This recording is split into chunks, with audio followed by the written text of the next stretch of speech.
फिक्र सता रही होती है। अनमोल को चिंता सता रही होती है कि कहीं रहीम चाचा ने जोया के घर पर कुछ कह तो नहीं डाला। तुरंत ही अनमोल अस्पताल से निकलते हुए अपनी माँ को कहता है, ठीक है माँ, मुझे कुछ काम याद आ गया है, मैं शाम को मिलता हूँ। इतना कहकर अनमोल वहां से सीधे रहीम चाचा की दुकान के लिए निकल जाता है। अनमोल रहीम चाचा की दुकान की ओर जा रहा होता है। रास्ते पर जाते हुए अनमोल को कॉलेज के कई लड़के और लड़कियां दिखाई देते हैं और उन्हीं लड़के और लड़कियों में से एक जोया भी होती है। अनमोल जोया को देख पेड़ के पीछे छुप जाता है। जोया से कुछ ही दूर खड़ा अनमोल चुपके से उस पेड़ के पीछे खड़ा निहार रहा होता है। अनमोल जोया के चेहरे को बड़ी गौर से देखता है, जो काफी उदास लग रही होती है, मानो उसे अनमोल की ही याद सता रही हो। मायूस जोया सड़क से अपने रास्ते चल रही होती है। तभी अनमोल जोया का चोरी छुपे पीछा करने लगता है। पीछा करते हुए अनमोल जोया को कुछ इस तरह देख रहा होता है कि मानो वो जोया को अपनी आंखों के सामने से एक पल के लिए भी ओझल होने नहीं देना चाहता। कुछ देर चलने पर जोया सड़क के किनारे लगे कुर्सी पर बैठ जाती है। कुर्सी पर बैठकर जोया अपना पिंक कलर का बारबी वाला टिफिन खोलती है, जिसमें कीमे के पराठे रखे होते हैं। जोया उन पराठों को देख अतीत की यादों में खो जाती है, जहां वो याद करती है कि कैसे वो और अनमोल एक साथ पराठे खाया करते थे। तभी वो एक पराठे का निवाला अपने मुंह की ओर ले जाती है, पर वो उसे खाती नहीं। जोया अपने निवाले को वहीं छोड़ देती है। जोया इतनी मायूस होती है कि उसे खाना तक खाए नहीं जा रहा था। वो अपने टिफिन को पास ही के पड़े कूड़ेदान में फेंक देती है। उतने में जोया एक बस की ओर बढ़ती है और उसमें बैठकर अपने कॉलेज चली जाती है। दूर से ये सब देख रहे अनमोल उस कूड़ेदान की ओर जाता है। उस कूड़ेदान तक पहुंचकर अनमोल जोया का फेंका हुआ टिफिन निकाल लेता है और उसे टिफिन को साफ करते हुए देख मुस्कुराता है। वो उस टिफिन को अपने सीने से लगाकर कहता है, तू नहीं है तो क्या हुआ जोया, पर तेरी यादें तो हमेशा मेरे साथ रहेंगी। तभी अनमोल की आंखों से एक आंसू उस टिफिन के डिब्बे पर आ गिरता है। वो चुपचाप उस टिफिन के डब्बे को थामे वहां से चला जाता है। जोया का टिफिन कूड़ेदान से उठाने के बाद अनमोल सीधे आ पहुंचता है रहीम चाचा की दुकान पर। रहीम चाचा की दुकान के बाहर अनमोल की नजर उन टंगी हुई एंटीक्स पर जाती है, जो ना तो नायाब होते हैं और ना महंगी। दिखने में एक आम खास दुकान, जिसके जंग खाए बोर्ड पर लिखा होता है रहीम एंटीक शॉप सिंस 1937। अनमोल उस दुकान का नाम पढ़ता है और उस दुकान के अंदर अपना पिंजरा थामे दाखिल होता है। दुकान में दाखिल होने पर अनमोल देखता है कि रहीम चाचा के सामने एक झोली रखी होती है, जिसमें कंबोडिया के पुराने जमाने के सिक्के रखे होते हैं। पर उस झोली में रखे सारे सिक्के नायाब नहीं होते, सिवाय एक के। रहीम चाचा उन सिक्कों को परखने में काफी मशरूफ होते हैं। वो सिक्के परखने में इतने मशरूफ होते हैं कि उनके सामने खड़ा अनमोल उन्हें दिखाई ही नहीं देता। तभी रहीम चाचा सिक्कों से अपनी नजर हटाकर अपना मैग्नीफाइंग ग्लास पीछे दराज में ढूंढने लगते हैं। रहीम चाचा अपना मैग्नीफाइंग ग्लास इधर उधर ढूंढ रहे ही होते हैं कि तभी अनमोल अपने जेब से आईना निकालता है और अपने जादुई आईने की मदद से उन नकली सिक्कों में से एक असली सिक्का निकालकर बाजू रख देता है। अपना गला साफ कर अनमोल रहीम चाचा को संकेत देता है कि वो उनकी दुकान पहुंच चुका है और उनके पीछे ही खड़ा है। तभी रहीम चाचा दराज से अपना मैग्नीफाइंग ग्लास उठाते हैं और पीछे मुड़कर अनमोल की ओर देखते हैं। रहीम चाचा उस पिंजरे को अपना चश्मा ठीक करते हुए देखते हैं और अनमोल से कहते हैं, ओह तो तुम आ ही गए बरखुरदार। अनमोल उस पिंजरे को रहीम चाचा के टेबल पर रखते हुए कहता है, ये लीजिए चाचा, जो आपको चाहिए था। रहीम चाचा उस पिंजरे को अपने मैग्नीफाइंग ग्लास से देखते हुए कहते हैं, बहुत खूब, बहुत बढ़िया, मुझे उम्मीद नहीं थी कि तुम इसे वापस उस अबू लुलू से लेकर यहाँ आओगे। तभी रहीम चाचा का ध्यान काउंटर पर रखे कंबोडिया के सिक्कों पर जाता है। तुरंत ही रहीम चाचा उन नायाब सिक्कों की झोली को अपने मैग्नीफाइंग ग्लास से परखने लगते हैं, ताकि वो असली और नकली सिक्के परख कर उन्हें अलग कर सके। उसी वक्त अनमोल वो असली सिक्का उठाकर सिक्के को रहीम चाचा के हाथ में थमा देता है, जो उसने अपने जादुई आईने की मदद से निकाला था। सिक्का थामे हुए अनमोल रहीम चाचा से कहता है, ये लीजिए असली सिक्का चाचा, और क्या कहने आपके, दुकान के बाहर कबाड़ टांग रखा है और अंदर खजाना दबा रखा है। यूं ही नहीं चल रही है आपकी दुकान सन 1937 से। अनमोल के दिए हुए सिक्के को रहीम चाचा अपने मैग्नीफाइंग ग्लास से परखते हैं। वो अनमोल को देख दंग रह जाते हैं कि कैसे अनमोल ने उन सभी नकली सिक्कों में से एक असली सिक्का निकाल लिया, जिसे जान पाना काफी मुश्किल है। रहीम चाचा ताज्जुब करते हुए अपना सिर हिलाते हैं और अनमोल से कहते हैं, हमारी दुकान सन 1937 से टिकी हुई है मियां, पर अभी तक हमारा काम बिना मैग्नीफाइंग ग्लास के नहीं चलता। मान गए बरखुरदार, बाज की नजर है तुम्हारी, वाकई अनमोल। अनमोल रहीम चाचा को नसीहत देते हुए कहता है, जरा देख समझ कर रखिए नायाब चीजों को अपने पास, क्योंकि ऐसी चीजों को रखना और बेचना इलीगल होता है। अनमोल की बात सुन रहीम चाचा उसे कहते हैं, तभी तो असली माल स्मगल करने के लिए उसे नकली में छिपाना पड़ता है। रहीम चाचा की बात सुन अनमोल हंसते हुए कहता है, अच्छे से पता है मुझे चाचा, माल को स्मगल करने के चक्कर में कुर्बानी हमेशा प्यादे की दी जाती है। खैर, आपको जो चाहिए था वो आपको मिल चुका है। अब आप जोया के घर पर कुछ नहीं कहेंगे और मुझे अब इजाजत दीजिए। इतना कहकर अनमोल वहां से जाने लगता है, पर रहीम चाचा उसे रोकते हुए कहते हैं, जरा ठहरो बरखुरदार, इतनी भी क्या जल्दी है जाने की, मुझे जो चाहिए वो तुमसे अभी तक मुझे मिला नहीं है। अनमोल मुड़कर रहीम चाचा की ओर हैरानी से देखते हुए कहता है, जो आपको चाहिए वो आपके सामने ही तो पड़ा है, ये रहा शाहजहां का पिंजरा। रहीम चाचा अनमोल से कहते हैं, पर हमें तो अब इस पिंजरे की कोई जरूरत नहीं है, मुझे इससे भी बड़ी नायाब चीज चाहिए जो मुझे तुम ही दे सकते हो। अनमोल रहीम चाचा की बात सुन दंग रह जाता है। वो परेशान होते हुए रहीम चाचा से पूछता है, ऐसा क्या है मेरे पास जो इस पिंजरे से भी नायाब है? अनमोल के जवाब में रहीम चाचा उससे कहते हैं, वो मैं वक्त आने पर तुझे बताऊंगा, फिलहाल ये पिंजरा तुम यहाँ से ले जा सकते हो और इसे कहीं भी बेच सकते हो। असमंजस में पड़ा अनमोल परेशान हो रहा होता है।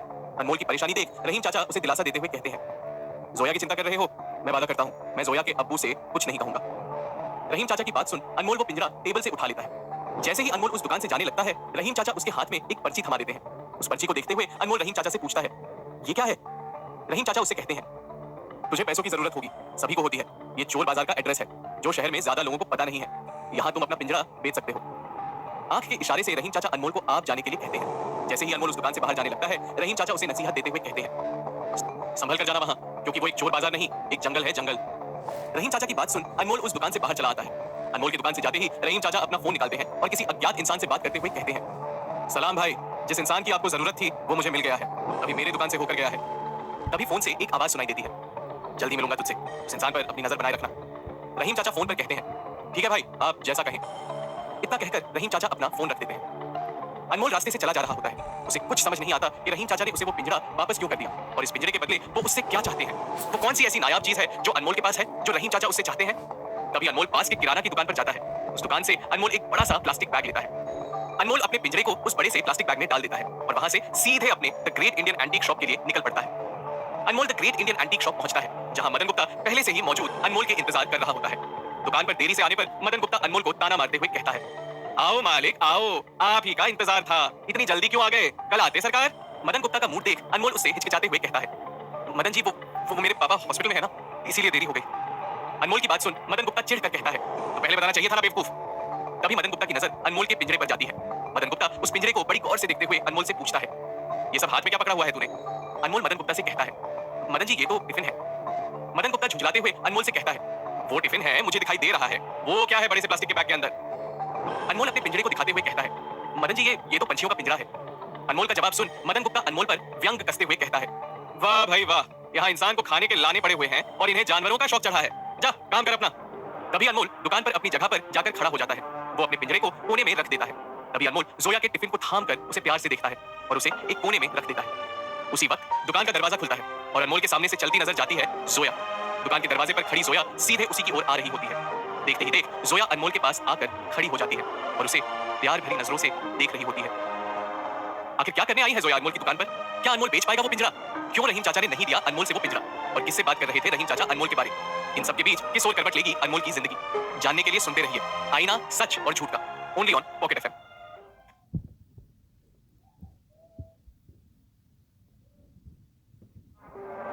अनमोल जोया को अपनी दुकान में देख हैरान हो जाता है। दोनों एक दूसरे की आंखों में आंखें डाल खड़े होते हैं। तभी मदन गुप्ता जोया से कहता है, क्या चाहिए मैडम आपको? जोया मदन गुप्ता से कहती है, गिफ्ट करने के लिए वास चाहिए, मिलेगा? एक मुस्कुराहट के साथ मदन गुप्ता अनमोल को नीचा दिखाते हुए कहता है, ए, मैडम को एक अच्छा वास दिखा, मेरा मुलाजिम है, ये आपको वास दिखाएगा।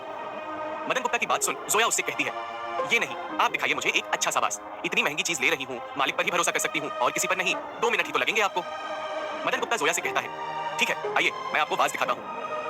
एक ओर मदन गुप्ता जोया को दुकान में रखे हुए वास दिखा रहा होता है, तो दूसरी ओर जोया का सारा ध्यान अनमोल पर होता है। वो उसे देख रही होती है तो अनमोल भी उसे देख रहा होता है। इसी बीच मदन गुप्ता जोया के सामने वास रखते हुए कहता है, ये लीजिए मैडम, जबरदस्त चीज है, ओनली 5000 रुपीज। जोया मदन गुप्ता से कहती है, मजा नहीं आ रहा है भाई, वो वाला दिखाओ ना। जिस वास को जोया पसंद करती है उस पर काफी धूल जमी होती है। मदन गुप्ता बड़े अच्छे से उस वास को साफ करते हुए जोया को दिखाते हुए कहता है, ये देखिए मैडम। जोया उस वास को देख मदन गुप्ता से कहती है, कलर अच्छा नहीं है, वो वाला दिखाओ। जोया मदन गुप्ता से दराज के सबसे ऊपर रखा हुआ वास दिखाने के लिए कहती है। जैसे तैसे बड़ी मुश्किल से मदन गुप्ता वो वास निकालता है। जोया उस वास को देखते हुए कहती है, अच्छा तो है पर शेप आउट है, वो दिखाइए। मदन गुप्ता जोया को दुकान पर रखे लगभग सभी वास दिखा देता है। अंत में मदन गुप्ता थक कर अपने बाल खींचते हुए जोया से कहता है, अरे कभी ये तो कभी वो, आखिर कौन सा वास चाहिए तुम्हें? काफी देर बाद जोया पास में रखा हुआ एक आम वास उठाते हुए कहती है, इसे पैक कर दीजिए, ये पसंद आ रहा है। मदन गुप्ता जोया को बड़ी हैरानी से देखते हुए कहता है, यही चाहिए था, तुम मुझसे इतनी मेहनत क्यों कराई? जोया हंसते हुए कहती है, अरे अंकल कसरत हो गई ना आपकी, देखो कितना पेट निकल गया है आपका, प्लीज इसे पैक करा दीजिए। जोया की बात सुन मदन गुप्ता का मुंह चढ़ जाता है, पर वो चाहकर भी जोया से कुछ नहीं कह पाता। वो बस उस वास को अनमोल को देते हुए कहता है, अनमोल इसे पैक कर दे। अनमोल जोया का वास लेता है और अपनी जगह पर जाकर उसे पैक करने लगता है। तभी जोया अपने पर्स से 500 रुपए निकालती है और मदन गुप्ता के जेब में रख देती है। जोया को अपनी जेब में 500 रुपए रखता देख मदन गुप्ता उससे कहता है, ये क्या है? तभी जोया मदन गुप्ता से बड़े प्यार से कहती है, अरे अंकल टिप समझकर रख लीजिए, आज आप मेरे मुलाजिम बने हो ना, इसीलिए रख लीजिए, दिल से दे रही हूँ। मदन गुप्ता को कुछ समझ नहीं आता। जोया का मुस्कुराता हुआ चेहरा देख मदन गुप्ता भी उसे देख हंस देता है। जोया अनमोल के पास जाती है, अपना वास लेते हुए जोया का हाथ अनमोल के हाथ से टकराता है। तभी जोया की नजर अपने टिफिन पर जाती है, जिसे उसने कुछ ही देर पहले कूड़ेदान में फेंक दिया था। अपने टिफिन बॉक्स वहां देख जोया अनमोल को यूं ही देखती रह जाती है। दोनों के बीच कुछ बात नहीं होती, पर उनकी आंखों में कई सवाल होते हैं। अपना वास लिए जोया वहां से चली जाती है। तभी मदन गुप्ता उसे जाता हुआ देख मुंह चढ़ाकर कहता है, आजकल के बच्चे पता नहीं अपने आप को क्या समझते हैं। तभी मदन गुप्ता अनमोल से कहता है, ओ भाई तुझे जो कल हार पार्टी को देने के लिए कहा था वो दिया कि नहीं? अनमोल मदन गुप्ता से कहता है, मदन जी वो आपसे वो कहा था ना कि कल मेरे पापा की तबीयत खराब हो गई तो हॉस्पिटल जाना पड़ गया। मदन गुप्ता अनमोल से कहता है, ठीक है अभी उस पार्टी के पास जा और ये हार लेकर आ। मदन गुप्ता की बात सुन अनमोल अपना सिर हिलाते हुए कहता है, जी मदन जी मैं अभी देकर आता हूँ और शायद आने में मुझे देरी हो जाए क्योंकि मुझे हॉस्पिटल भी जाना है। मदन गुप्ता अनमोल से थोड़ा चिढ़कर कहता है, ठीक है, पर जल्दी आना, समझा? अनमोल हाथ में पिंजरा लिए दुकान से निकल जाता है। वो पहले मदन गुप्ता का हार डिलीवर कर देता है। अपनी दुकान का काम करने के बाद अनमोल अपने जेब से रहीम चाचा की दी हुई पर्ची निकालता है। अपने जेब से वो पर्ची निकालकर अनमोल उसे देखते हुए कहता है, कैसे भी करके ये पिंजरा मुझे उस चोर बाजार में बेचना ही होगा, बस यही मेरी आखिरी उम्मीद है। इतना कहकर अनमोल सीधे सड़क से ऑटो में बैठ जाता है और वहां से सीधे चोर बाजार के लिए निकल जाता है। अनमोल पुराने शहर के बीचों बीच गलियों से होते हुए उस बाजार में आता है जहां सड़क के हर कोने में एक छोटी एंटीक की दुकान लगी होती है। तभी उस चोर बाजार में अनमोल को किसी अपने की झलक दूर से दिखाई देती है। उस इंसान का पीछा करना शुरू कर देता है। पीछा करते हुए अनमोल एक दुकान के पास पहुंचता है जहां उसे उसकी मां दिखाई देती है। अनमोल की मां अपने हाथ में पैसों का बैग लिए खड़ी होती है। वो एक एक कर उस बैग से पैसों के बंडल को निकालकर उस दुकान वाले को दे रही होती है। ये नजारा देख अनमोल के तो मानो होश ही उड़ जाते हैं। उसे अपनी आंखों पर यकीन नहीं हो रहा होता। उसका दिल और दिमाग ये मानने के लिए तैयार ही नहीं होते पैसों का बैग लिए इस खतरनाक जगह खड़ी होती है। तभी अनमोल सोच में पड़ जाता है और अपने आप से कहता है, मां यहाँ क्या कर रही है और उसके पास इतने पैसे कहां से आए? तुरंत ही अनमोल उस दुकान की ओर बढ़ता है जहां उसकी मां खूब सारे पैसे लेकर खड़ी होती है। पर जैसे ही अनमोल उस दुकान पर पहुंचता है वो देखता है कि उसकी मां वहां नहीं होती। वो हैरानी से इधर उधर देखता है पर उसे उसकी मां वहां नहीं दिखाई देती। अनमोल की बेचैनी देख उस दुकान का मारवाड़ी से उससे पूछता है, ये चाहिए भाया, बड़ो परेशान लग रहे हो? अनमोल हिचकिचाते हुए कहता है, यहाँ पर अभी एक औरत खड़ी थी, वो कहां गई? अनमोल की बात सुन वो सेठ उससे कहता है, यहाँ तो कोई औरत ना आई, लगता है तुझे वहम हुआ है छोरे। दुकान के मालिक की बात सुन अनमोल कुछ क्षण के लिए सोच में पड़ जाता है और फिर वहां से जाने लगता है। पर तभी अनमोल को अपने मां के फोन की रिंगटोन सुनाई देती है। अनमोल की मां उसी दुकान के पिछले दरवाजे में छुपी होती है। जैसे ही अनमोल रिंगटोन की आवाज सुनता है वो उसी दरवाजे की ओर देखता है। अनमोल की मां तुरंत ही अपना फोन कट कर देती है। पर अनमोल को ध्यान हटाने के लिए वो दुकान का सेठ अपने सामने रखे कई फोनों को देखते हुए अनमोल से हंसकर कहता है, धंधे की मजबूरी है, इतने फोन रखना पड़ता है, पता नहीं कब कौन सा बच जाता है। दुकान के मालिक की बात सुन अनमोल दंग हो जाता है और उस दुकान के बाहर निकल जाता है। अनमोल के वहां से गुजर जाने के बाद दुकान का मालिक अपने मॉनिटर स्क्रीन पर देखते हुए कहता है, बाहर आ जाओ, छोरा चला गया जी। तभी अनमोल की मां उस दरवाजे से बाहर आते हुए कहती है, आपके कैमरों ने तो आज बचा लिया मनसुख भाई, अच्छा तो मैं चलती हूँ। इतना कहकर अनमोल की मां उस खाली बैग को उठाती है जिसमें काफी सारे पैसे रखे होते हैं। वो उस खाली बैग को उठाकर वहां से चली जाती है। अनमोल अपना पिंजरा थामे उस चोर बाजार में चला ही जा रहा होता है। उसके मन की शंका उसे बेचैन कर रही होती है। वो अपने आप से चलते हुए कहता है, मां यहाँ चोर बाजार में क्या कर रही थी? नहीं नहीं, जरूर मुझे वहम हुआ होगा। मां यहाँ आकर क्या करेगी? नहीं, मुझे वहम नहीं हो सकता, मैंने जरूर मां को ही देखा है। अनमोल जैसे अपने आप से जूझ रहा होता है, कभी वो एक चीज सोचता तो कभी दूसरी। इसी असमंजस के बीच अनमोल अपने जेब से फोन निकालता है। अपने जेब से फोन निकालकर अनमोल अपनी मां को फोन मिलाता है। काफी बार फोन मिलाने पर भी उसे अपनी मां का फोन नहीं मिलता, जिससे अनमोल चिढ़ते हुए कहता है, ये मां का फोन क्यों नहीं लग रहा है? जैसे ही अनमोल अपना फोन जेब में रख देता है तभी उसे पीछे से एक आवाज सुनाई देती है, यारो करो कुछ ऐसा काम जिस गली से गुजरूं आवाज आए, अब्बा जान अब्बा जान अब्बा जान, ले लो अब्बा जान की तलवार, एक बार में कर दे काम तमाम। अनमोल मुड़कर देखता है तो उसे अपने दूसरे कुछ लोग दिखाई देते हैं। वो लोग एक छोटी सी दुकान के बाहर हत्यारा देख रहे होते हैं। अनमोल भी उस सड़क पर लगी छोटी सी दुकान की ओर बढ़ता है। अनमोल लोगों को हटाते हुए आगे की ओर चला जा रहा होता है। इसी धक्कम धक्की में अनमोल का पैर उस आदमी पर पड़ता है जो उस बाजार में तलवार बेच रहा होता है। अनमोल का पैर बढ़ते ही वो शख्स उससे कहता है, क्या हुआ भाई, चढ़ाई करनी है क्या मुझ पर? अनमोल उस शख्स से माफी मांगते हुए कहता है, जी सॉरी गलती से लग गया। वो शख्स अनमोल के पिंजरे की ओर देखते हुए कहता है, क्या है इसमें, कोई इल्लीगल माल है क्या? उस शख्स का सवाल सुन अनमोल उसे जवाब देते हुए कहता है, पिंजरा इल्लीगल नहीं होता, पर आप जो बेच रहे हो वो जरूर इल्लीगल है। अनमोल की बात सुन वो शख्स उससे कहता है, ये चोर बाजार है मेरे भाई, और सलीम जानता है कि यहाँ इल्लीगल चीजों का ही मोल होता है। इतना कहकर सलीम अपने भिन्न भिन्न प्रकार के हथियार बेचने लगता है जो नीचे जमीन पर रखे होते हैं। अनमोल अपना जादुई आईना निकालता है और छुप के अपने आईने से उन सभी हथियारों को देखता है, पर उसे अपने आईने में कुछ दिखाई नहीं देता। सलीम के हथियारों का मुआयना कर अनमोल सलीम से कहता है, चोर बाजार में इल्लीगल चीजों का मोल होता है मुझे ये तो पता है, पर जली चीजों का कोई मोल नहीं होता। इतना कहकर अनमोल जैसे ही मुड़कर जाने लगता है तभी सलीम उससे कहता है, अच्छा मियां, हमारी सभी चीजें जली हैं क्यों? तभी अनमोल का आईना सलीम के कमर पर बंधे बाघ नख को देखता है जो उस आईने में बड़ी तेजी से चमक रहा होता है। अनमोल उस बाघ नख को देखते हुए कहता है, सभी जली हैं सिवाय इस हथियार के। सलीम हैरान होकर अनमोल की ओर देखते हुए कहता है, हमारी चीज तो देख ली आपने, आपके हाथ में क्या माल है? वैसे माई सेल्फ सलीम, और आपका नाम? अनमोल सलीम से कहता है, मेरा नाम अनमोल है।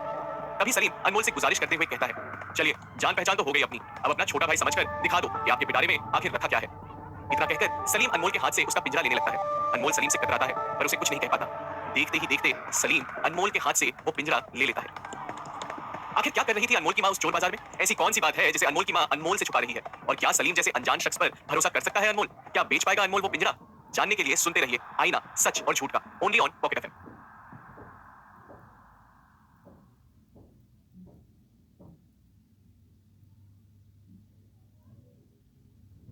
जैसे ही दोस्तों अभी खरीदिए कोई भी कॉइन पैक और एंजॉय कीजिए एड फ्री लिसनिंग।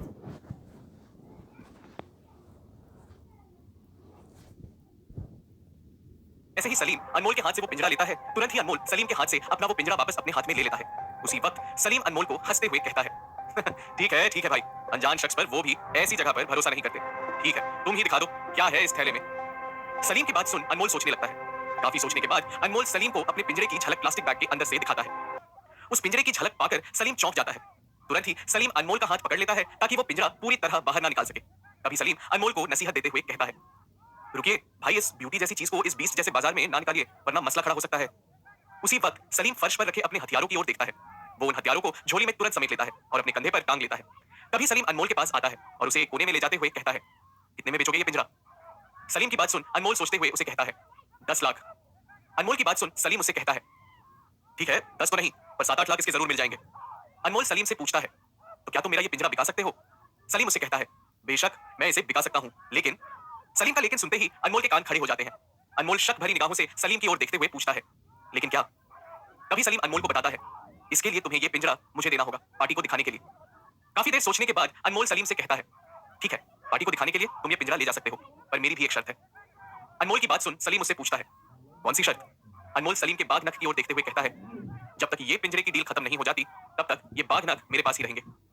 सलीम कुछ देर सोचते हुए कहता है, ठीक है बड़े भाई, जैसा आप कहें, जब तक इस पिंजरे की डील नहीं होती ये कीमती बाघ नख आपके पास मेरी अमानत बनकर रहेगा। सलीम अपना बाघ नख अनमोल को दे देता है। तभी सलीम वो पिंजरा अपने हाथ में उठा लेता है और जाते हुए सलीम अनमोल के हाथ में एक कार्ड थमा देता है। उस कार्ड को थमाते हुए सलीम अनमोल से कहता है, ठीक इस पते पर रात 8 बजे आ जाना, वैसे वहीं मिलेंगे और डील के 10% मेरे। इतना कहकर सलीम वहां से चला जाता है और अनमोल भी अपने रास्ते निकल जाता है। चोर बाजार से अनमोल सीधे पहुंचता है अस्पताल, जहां वो सीढ़ियों से होते हुए जनरल वार्ड की ओर जाता है, पर वो देखता है कि उसके पिता जनरल वार्ड में नहीं होते। अपने पिता को वहां ना पाकर अनमोल वहां खड़ी एक नर्स से पूछता है, जी यहाँ राघवेंद्र एडमिट थे, वो कहाँ गए? नर्स अनमोल से कहती है, वो आपकी माँ ने उन्हें जनरल वार्ड से प्राइवेट रूम में शिफ्ट कर दिया है, 305 उनका रूम नंबर है। अनमोल तुरंत ही रूम नंबर 305 की ओर बढ़ता है। उस रूम के करीब पहुंचने पर अनमोल को बाहर से जोया की आवाज सुनाई देती है। वो रूम में झांककर अंदर की ओर देखता है। अंदर देखने पर उसे जोया दिखाई देती है, जो उसकी माँ से बात कर रही होती है। क्या आंटी, अगर मेरी दोस्त यहाँ नर्स नहीं होती तो मुझे पता ही नहीं चलता कि अंकल यहाँ एडमिट हैं। अनमोल की माँ जोया से कहती है, अरे बस तू आ गई ना बेटा, बहुत अच्छा लगा। तभी जोया वहां मेज पर रखे टिफिन को हटाते हुए कहती है, अरे ये क्या आंटी, एक दिन पुराने बघेरे हुए चावल, ये देखिए मैं आपके लिए कीमा पराठा लाई हूँ और ये सलाद अंकल के लिए स्पेशल। अनमोल की माँ उसे कहती है, अरे इन सब की क्या जरूरत थी बेटा? तभी जोया की नजर डोर पर लगे शीशे पर जाती है, जिस पर वो अनमोल को रूम के बाहर खड़ा देख लेती है। उसे देख जोया अनमोल की माँ का जवाब देती है, अरे क्यों जरूरत नहीं है आंटी, अपने ही तो अपनों के काम आते हैं, चाहे वो दूर हो या पास, और ये कुछ और पराठे हैं अनमोल के लिए, उसे दे देना, उसे पसंद आएंगे। जोया की माँ उससे कहती है, अरे तू ही क्यों नहीं दे देती उसे? जोया उनसे कहती है, नहीं आंटी, झगड़ा हुआ है मेरा उसके साथ, मुझे बताया नहीं ना उसने अंकल के बारे में। तभी राघवेंद्र जो बेड पर लेटे हुए हैं वो जोया से कहते हैं, अरे उसे फुर्सत मिलेगी आंटी से तो बात करेगा ना तुझसे। जोया मुस्कुराते हुए कहती है, मिलेगी अंकल, उसे जरूर फुर्सत मिलेगी। ठीक है अंकल, मैं चलती हूँ। जोया अपना बैग उठाती है और वहां से जाने लगती है। जोया को आता देख अनमोल दरवाजे के पीछे छुप जाता है। जोया को पता रहता है कि अनमोल उसके पीछे छुपा होता है और वो दरवाजे के बाहर खड़े अनमोल की माँ से कहती है, कुछ छुपाना नहीं आंटी मुझसे, अगर किसी चीज की जरूरत हो तो मुझे बता जरूर देना। इतना कहकर जोया वहां से चली जाती है। उसके जाने के बाद अनमोल उस रूम में दाखिल होता है। अनमोल को देख उसकी माँ उसे कहती है, अरे अभी आया तू? जोया अभी यहाँ से गई है, क्या तू मिला नहीं उससे? अनमोल अपना सर हिलाते हुए ना कहता है। अनमोल की माँ जोया की तारीफ करते हुए कहती है, कितनी प्यारी बच्ची है जोया, देख हमारे और तेरे लिए पराठे लेकर आई है, वरना ये बासी चावल खा खा के तो मेरी तबीयत ही खराब हो गई थी। तभी अनमोल ने अपनी माँ से पूछा, माँ दोपहर में कहाँ थी और ये हॉस्पिटल के रूम के पैसे आए कहाँ से? चंदा हिचकिचाते हुए अनमोल से कहती है, घर खर्च से कुछ बचा कर रखे थे और दोपहर में मैं यहीं थी इनके साथ। अपनी माँ की बात सुन अनमोल अपने आप को कोसते हुए कहता है, ये क्या कर रहा हूँ मैं, ना अपने परिवार की कोई मदद कर पा रहा हूँ और ना उन्हें सही से खाने को दे पा रहा हूँ, और ऊपर से माँ से ऐसे सवाल, ये ठीक नहीं है। अनमोल की माँ उससे पूछती है, क्या हुआ बेटा, तू ऐसे क्यों पूछ रहा है? अनमोल अपनी माँ से कहता है, कुछ नहीं माँ, बस ऐसे ही पूछ रहा था। ठीक है माँ, मैं दुकान जा रहा हूँ। अनमोल अस्पताल से सीधे the great Indian antique shop पर जाता है, जहाँ वो दुकान में घुसते ही देखता है कि मदन गुप्ता ग्राहकों से घिरा हुआ होता है। मदन गुप्ता अनमोल को देखते हुए कहता है, अरे बेवकूफ, वहां कहाँ खड़ा है, यहाँ ग्राहकों को अटेंड कर।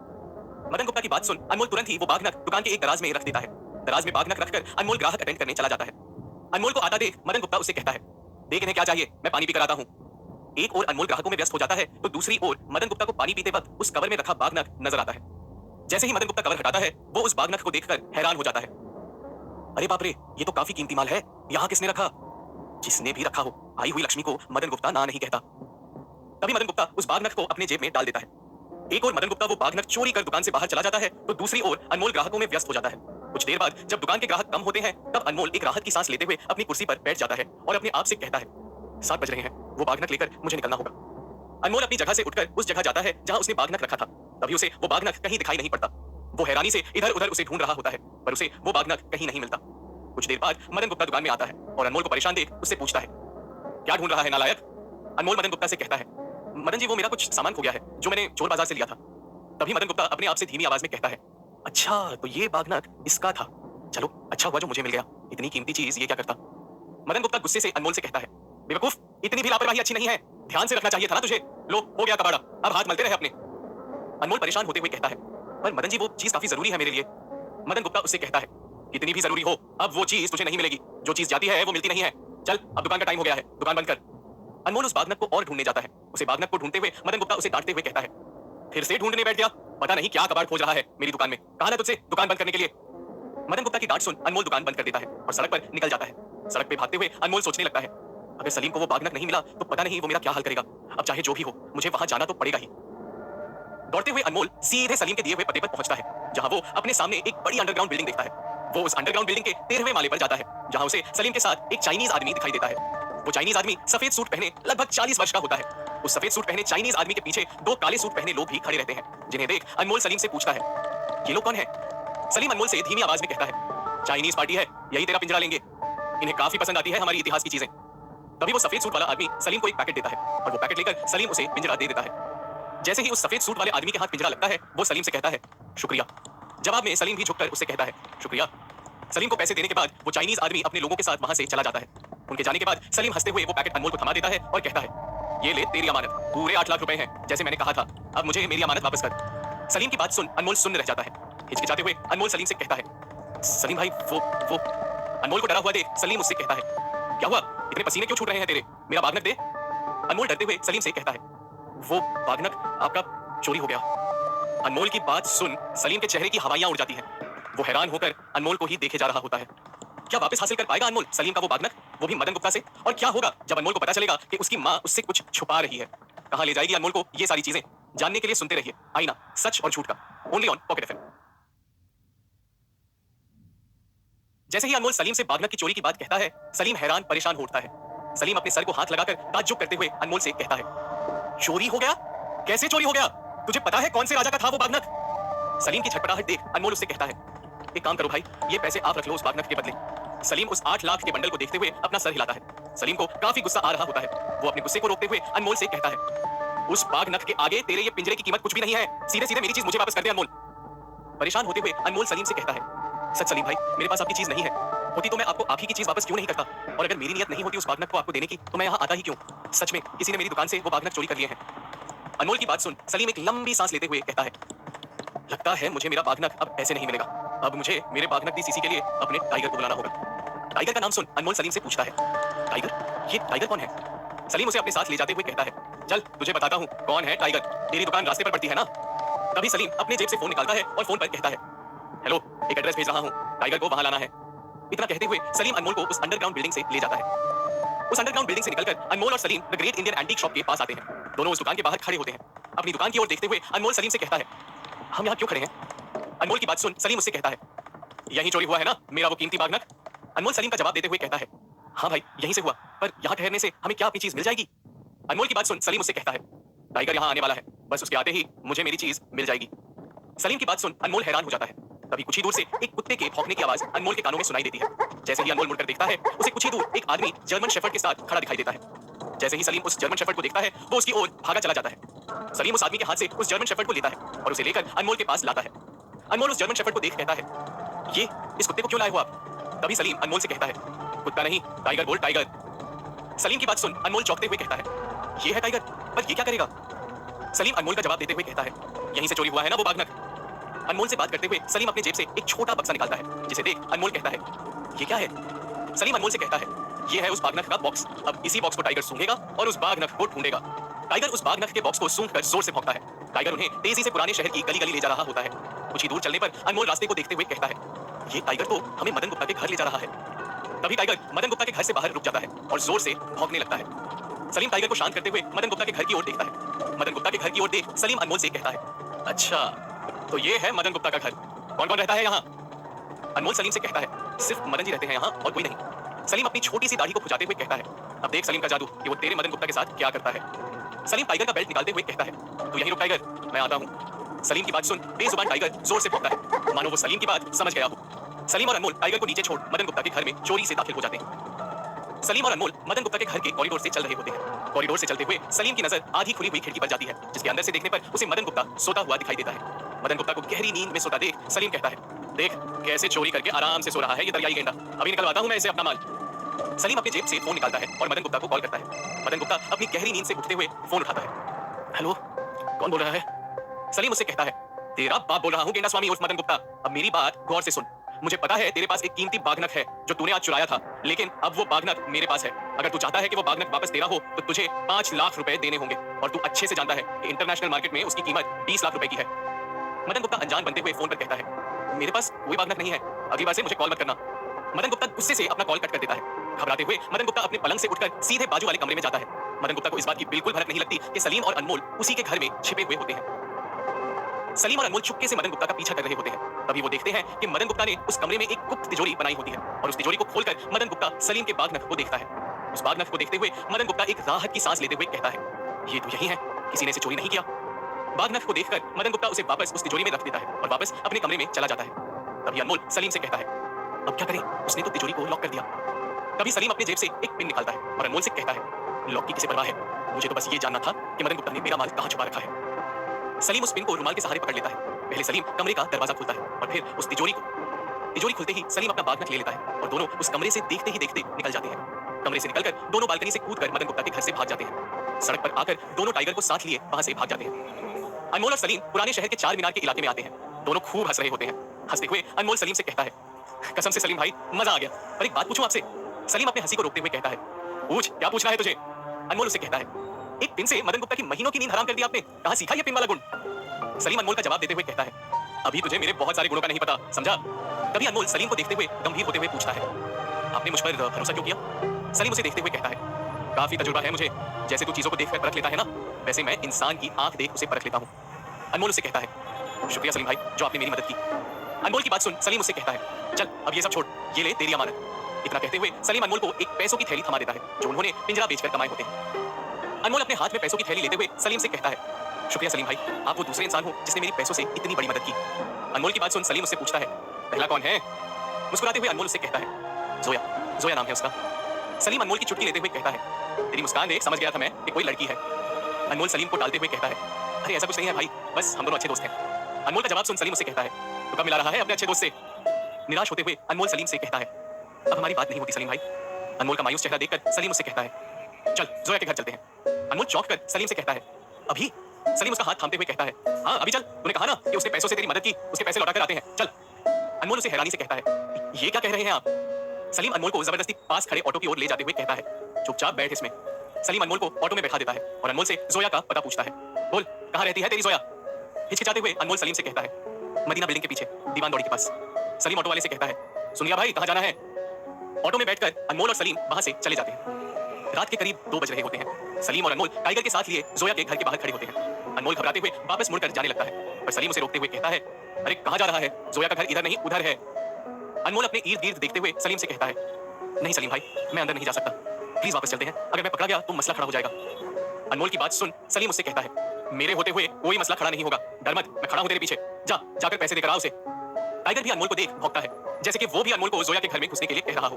तभी सलीम अपने जेब से एक शराब की छोटी सी बोतल निकालता है और अनमोल को जबरदस्ती पिला देता है। शराब पीते हुए अनमोल सलीम से पूछता है, छी, ये क्या है? सलीम अनमोल से कहता है, हौसले की टॉनिक है जिसकी तुझे काफी जरूरत है। शराब पीते ही अनमोल का सर घूमने लगता है। वो हौसला जुटाते हुए अपने आप से कहता है, अब जो होगा देखा जाएगा, चल अनमोल।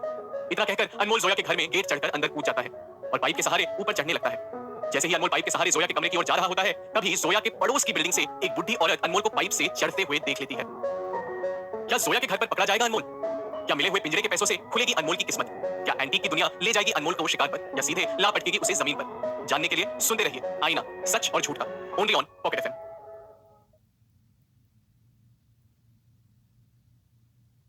अनमोल चुपके से पाइप के सहारे चढ़ रहा था, लेकिन उसे पता नहीं था कि कोई उस पर नजर रखे हुए है। अनमोल जोया की खिड़की तक पाइप के सहारे पहुंच जाता है। खिड़की के अंदर देखने पर उसे जोया रूम के अंदर सोती हुई दिखाई देती है। धीमे से अनमोल जोया के रूम में दाखिल होता है। जोया गहरी नींद में सो रही होती है। अनमोल धीमे से उसके करीब जाकर बैठ जाता है और धीमी आवाज में उससे कहता है, सॉरी जोया, मैंने तुझे काफी सताया है ना? अनमोल की आवाज सुन जोया भी अपनी नींद से उठ जाती है और सोने का नाटक करते हुए अनमोल की सारी बातें सुन रही होती है, जो अनमोल जोया से बड़े प्यार से कह रहा होता है। तेरे बिना जिंदगी जैसे बिना चीनी की चाय हो, बिना नमक के सांभर हो। तूने मेरी काफी मदद की है, तेरे पैसे लौटाने आया हूं जोया। अनमोल उन पैसों से कुछ पैसे निकालता है और जोया के पर्स में रखते हुए कहता है, काफी मिस करता हूं तुझे। पर जैसे ही अनमोल कुछ और कहने वाला होता है, तभी दरवाजे पर जोर से खटखट की आवाज सुनाई देती है। जोया के पापा दरवाजे के पीछे खड़े जोर से चीख रहे होते हैं, जोया, दरवाजा खोलो जोया।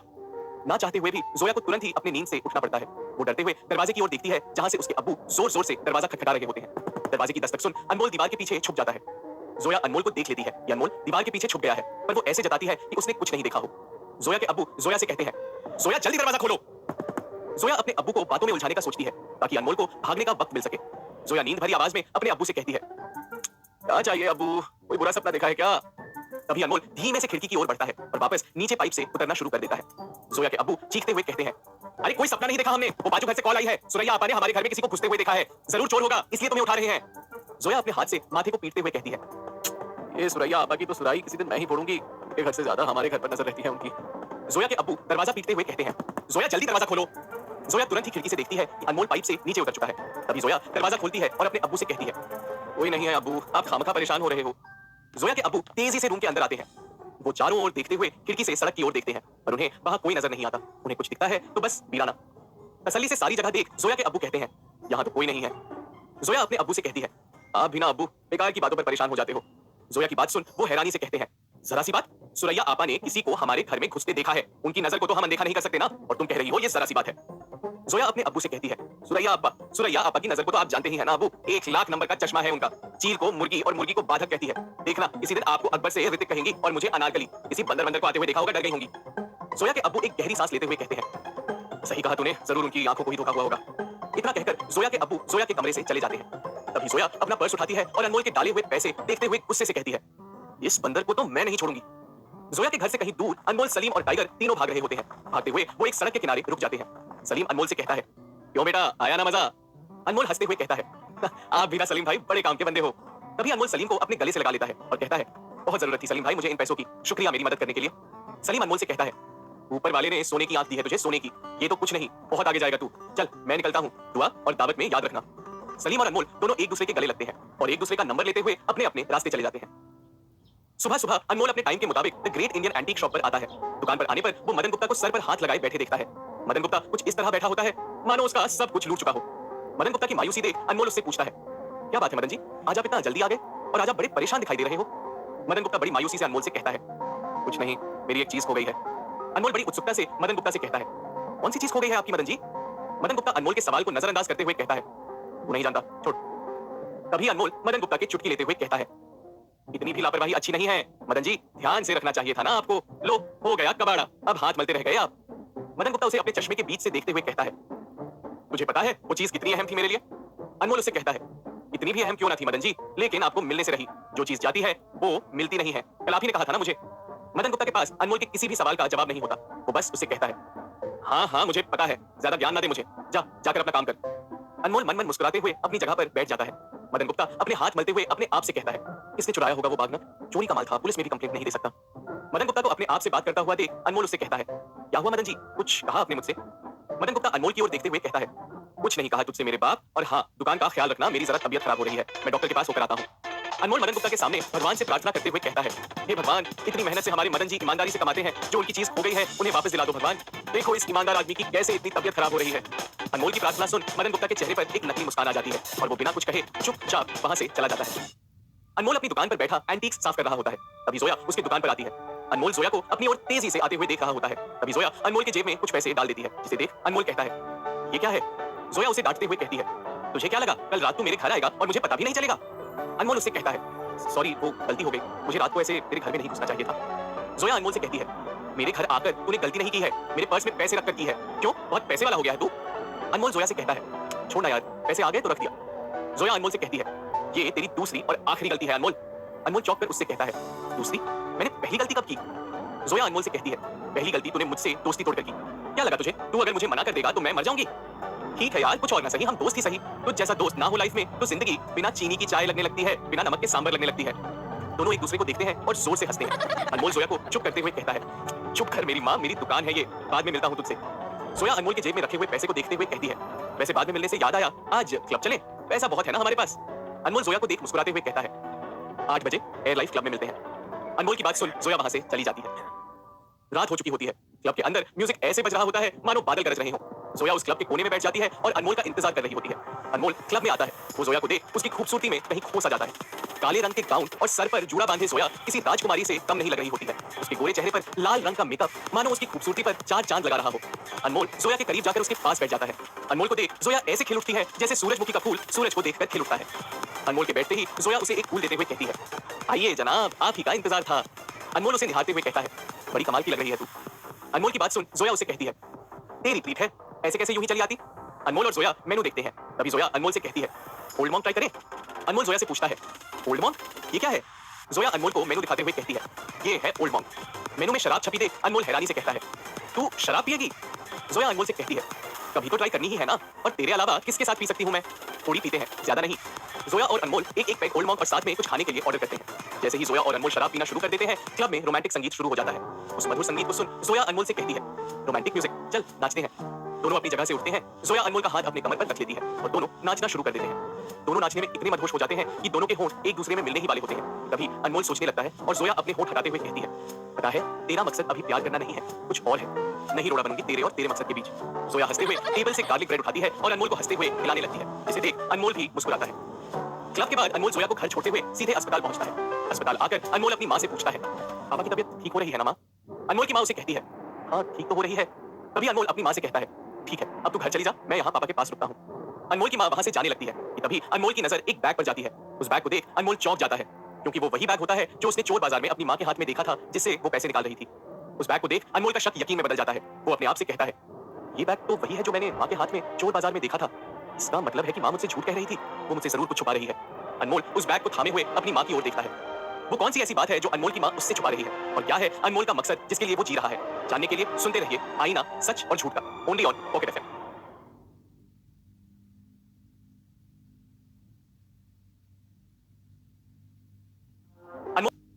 दोस्तों अभी खरीदिए कोई भी कॉइन बैग और एंजॉय कीजिए एड फ्री लिसनिंग। अनमोल के एक हाथ में अपने पैसों का बैग होता है तो दूसरे हाथ में वो बैग होता है जो उसने चोर बाजार में अपने मां के हाथ में देखा था। अस्पताल में रखे उस बैग को देख अनमोल अंदर से कहीं टूट जाता है। वो अपनी मां की ओर हैरानी से देख रहा होता है, जो अपने घर के लिए निकलने ही वाली होती है। तभी जाते हुए अनमोल की मां की नजर अनमोल पर पड़ती है। वो अनमोल को परेशान खड़ा देख उससे कहती है, क्या हुआ तुझे, और ये अपने हाथ में क्या लिए खड़ा है, कुछ लाया है क्या पापा के लिए। अनमोल वो दोनों बैग जमीन पर पटक देता है और जोर से अपनी मां से कहता है, क्या छुपा रही हो तुम मुझसे, बताने में इतना हिचक क्यों रही हो। अनमोल के गुस्से को देख उसकी मां हैरान हो जाती है और अनमोल से कहती है, तू ये क्या कह रहा है अनमोल, मुझे समझ नहीं आ रहा। अपने मां की बात सुन अनमोल गुस्से से पूछता है, तुम ही थी ना उस चोर बाजार में जो उस दुकान वाले को इसी बैग से पैसे निकाल कर दे रही थी। कहां से आए आपके पास इतने पैसे, और क्या कर रही थी आप उस चोर बाजार में, बोलो। अनमोल की मां अपने पति की ओर देखती है जो पलंग पर निढाल सो रहे होते हैं। अपने पति को देख वो अनमोल को शांत करते हुए कहती है, चुप कर, क्यों चिल्ला रहा है, दिख नहीं रहा तेरे पापा सो रहे हैं, अगर तेरी आवाज सुनकर वो उठ गए तो रात भर खांसते रहेंगे। अनमोल रूठते हुए अपनी मां से कहता है, उठने दो उन्हें भी पता चले आखिर उनकी बीवी उनसे कितने झूठ कहती है। अनमोल की बात सुन उसकी मां उसे चाटा मार देती है। चाटा मारने के बाद वो उससे कहती है, काफी जबान बढ़ गई है तेरी, क्यों, तू जानना चाहता है ना कि मैं उस चोर बाजार में क्या करने गई थी, तो सुन। तभी अनमोल की मां मेज पर रखे हुए कुछ पैसे उठाती है। पैसे उठाकर वो अनमोल को देखते हुए कहती है, ये पैसे कमाने गई थी मैं वहां, तेरे जैसी पढ़ी लिखी नहीं हूं ना, इसीलिए कोई जॉब नहीं कर सकती। इसीलिए जब काम मांगने गई तेरे पापा के पुराने पहचान के लोगों से, तो मुझे उसने एक बैग पते पर ले जाने के लिए कहा। मुझे नहीं पता था कि उस बैग में क्या है, पर उस बैग को पते पर पहुंचाने पर मुझे एक और बैग दिया गया, जिसे लेकर मैं वहां आई थी और तू मुझे वहां देख लिया। मैं ये बात तुझसे इसलिए छुपाना चाहती थी ताकि तुझे बुरा ना लगे कि पैसों के लिए ये सब मुझे करना पड़ रहा है। उसी के पैसों से तेरे पापा का इलाज चल रहा है, समझा। अपनी मां की बात सुन अनमोल की आंखों में पानी भर आता है। उसकी मां वहां से रूठकर चली जाती है और अनमोल एक शब्द बिना कुछ कहे वहीं बैठ जाता है। सुबह होती है। अनमोल अस्पताल की कुर्सी पर बैठे बैठे ही सो रहा होता है। बर्तनों की आवाज सुनकर अनमोल की नींद खुल जाती है। वो धीमे धीमे अपनी आंखें खोलता है।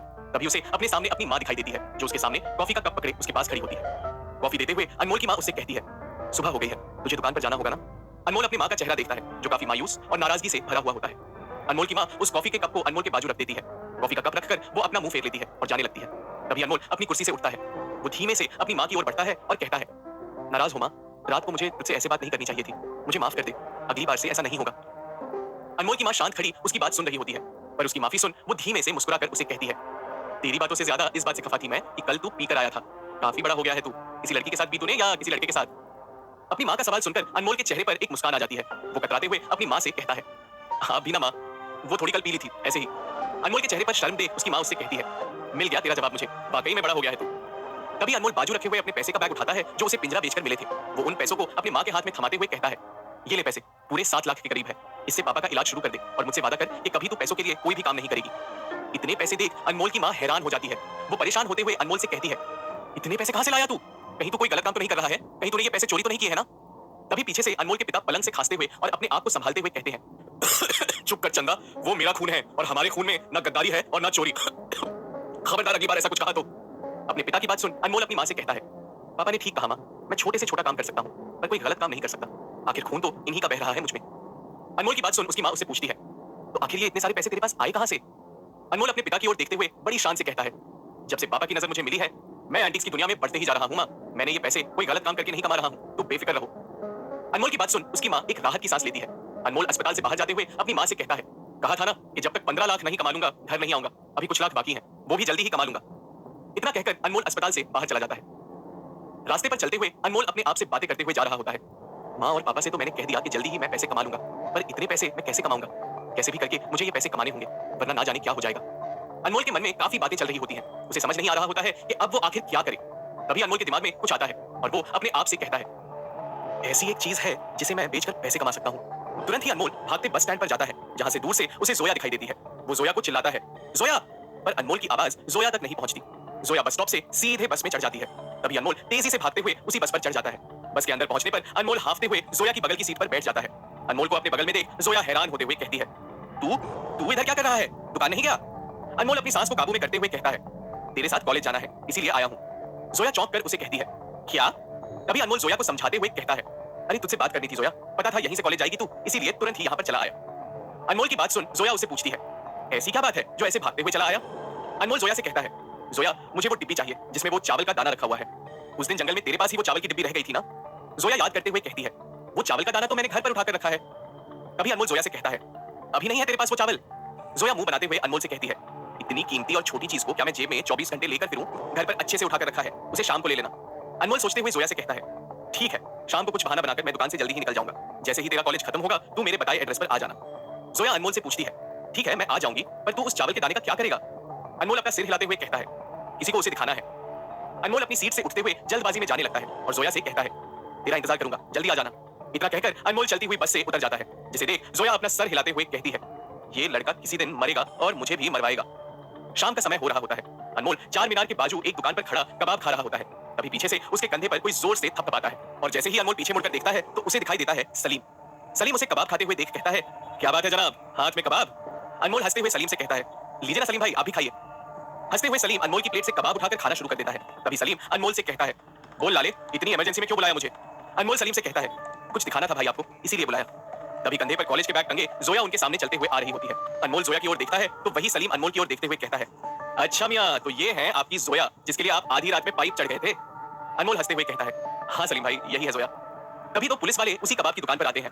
अनमोल के बाजू खड़े दोनों बीवी वाले कबाब खाना शुरू कर देते हैं, पर अनमोल उन पर उतना गौर नहीं करता। जोया अनमोल और सलीम के करीब आती है। तभी अनमोल सलीम से कहता है, सलीम भाई ये है जोया, और जोया ये है सलीम भाई। जोया और सलीम हाथ मिलाते हैं।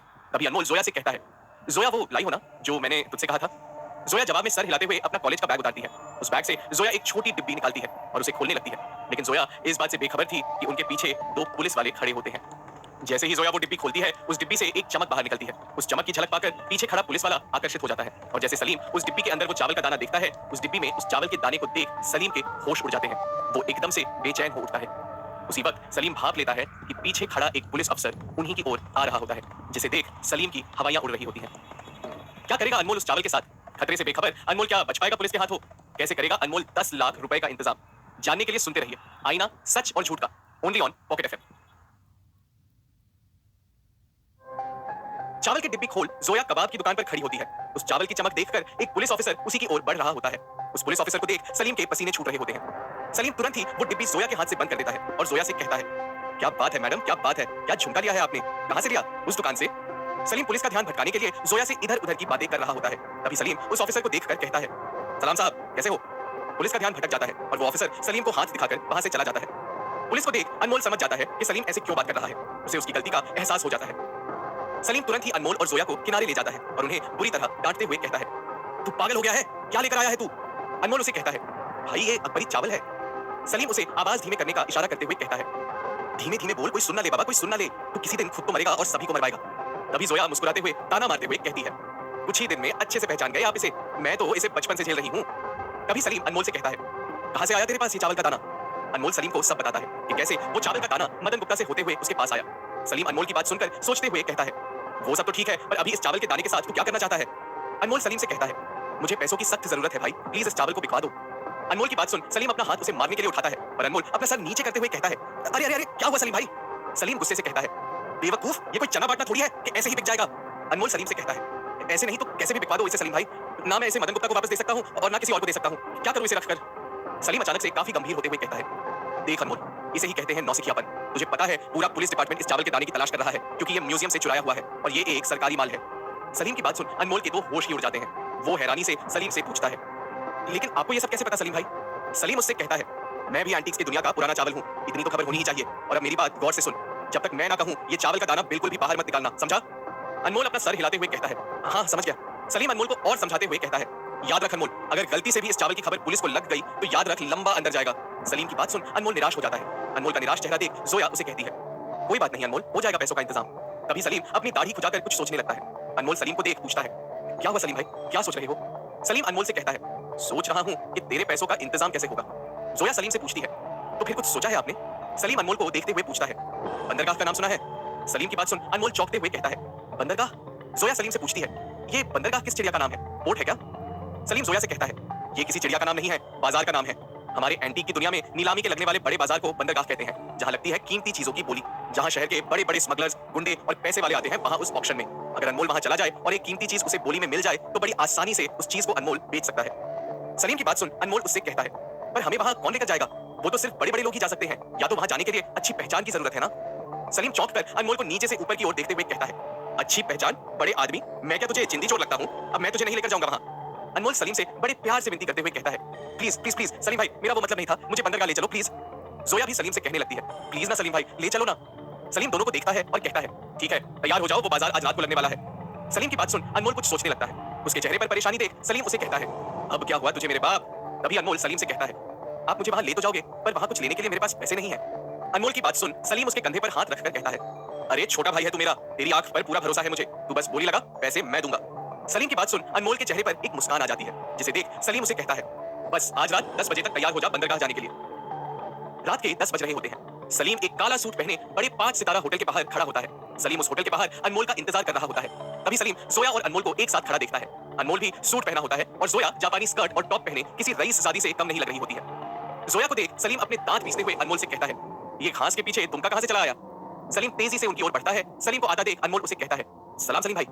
अनमोल की बात काटते हुए सलीम उसे कहता है, अरे दुआ सलाम बाद में करना, पहले ये बता इसे यहाँ क्यों लाया है? सलीम की बात सुन जोया अपना मुंह चढ़ाते हुए कहती है, क्या सलीम भाई आप मुझे देखकर खुश नहीं हुए? सलीम जोया से कहता है, ये कोई वलीमे की दावत नहीं है, गैंगस्टर का अड्डा है, कोई मुसीबत खड़ी हो गई तो?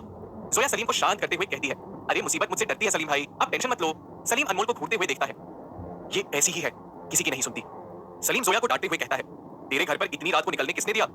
जोया सलीम से कहती है, अब्बू फिर गए हैं लखनऊ और अम्मी को तो मैं ऐसे पटा लेती हूँ, वैसे आप हॉलीवुड के हीरो से कम नहीं लग रहे हो सलीम भाई। जोया की बात सुन सलीम की नाराजगी उड़ सी जाती है। वो एक मुस्कान के साथ उस 5 सितारा होटल की ओर जाने लगता है। होटल के बाहर उसे वहां के सुरक्षा कर्मी रोकते हैं। उन सुरक्षा कर्मियों को सलीम एक कार्ड दिखाता है, जिसे देख वो उसे रास्ता देते हुए सलाम करते हैं। होटल में लिफ्ट की ओर जाते हुए अनमोल सलीम से कहता है, क्या बात है सलीम भाई, आपके तो काफी ठाठ है, और ये होटल में हम क्यों जा रहे हैं? सलीम अनमोल से कहता है, बस थोड़ा इंतजार कर ले, सब पता लग जाएगा। जैसे ही लिफ्ट से तीनों 20वीं माले पर आते हैं, उस माले का अंदर का नजारा देख अनमोल हैरान हो जाता है। अनमोल की आंखों के सामने होता है एक मंच, जिस पर रखे होते हैं ढेर सारी कीमती एंटीक। जहां अनमोल की नजर जाती उसे हर देश का वासी नजर आता है, अरबी शेख से लेकर जापानी तक। उस माले की रोशनी और चकाचौंध को देखकर जोया कहती है, वाह भाई,